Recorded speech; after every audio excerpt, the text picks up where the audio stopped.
Ha, saya nak sambung video yang sebelum ni, man. Masih lagi di dalam bab 2, integriti teras kesejahteraan.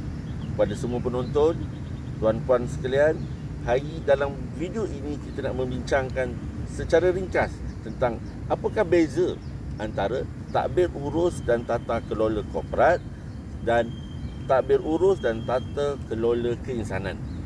Tata kelola korporat merujuk pada proses dan struktur yang digunakan untuk mengarah dan menguruskan urusan perniagaan sesebuah syarikat yang berorientasikan kepada accountability korporat. Jadi dalam pengurusan sesebuah syarikat, tata kelola yang baik ini juga perlu mengambil kira pelbagai pihak yang berkepentingan.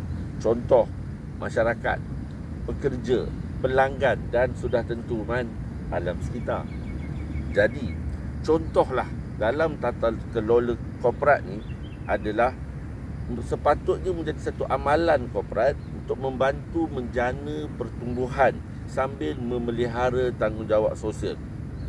Jadi, dalam nak membuat sesuatu keputusan, tadbir urus dan tata kelola di dalam bahagian korporat ini perlulah menunjukkan adanya kod etika, menggalakkan inklusiviti serta melibatkan pihak yang berkepentingan dalam proses membuat keputusan, kerana pihak syarikat turut bertanggungjawab menyumbang kepada kesejahteraan bersama.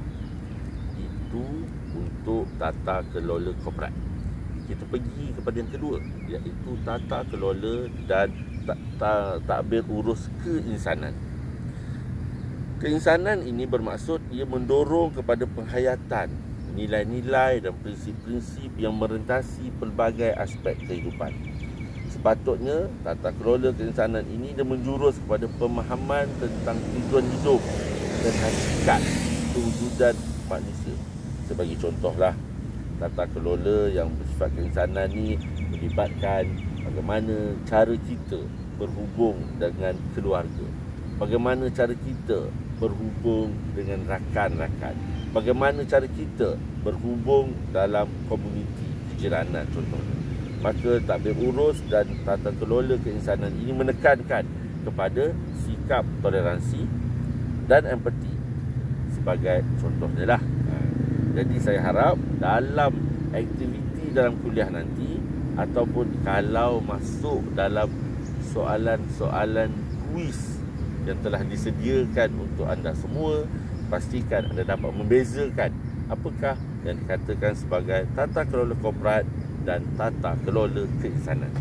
Sekian dahulu. Assalamualaikum dan salam sejahtera. Bye.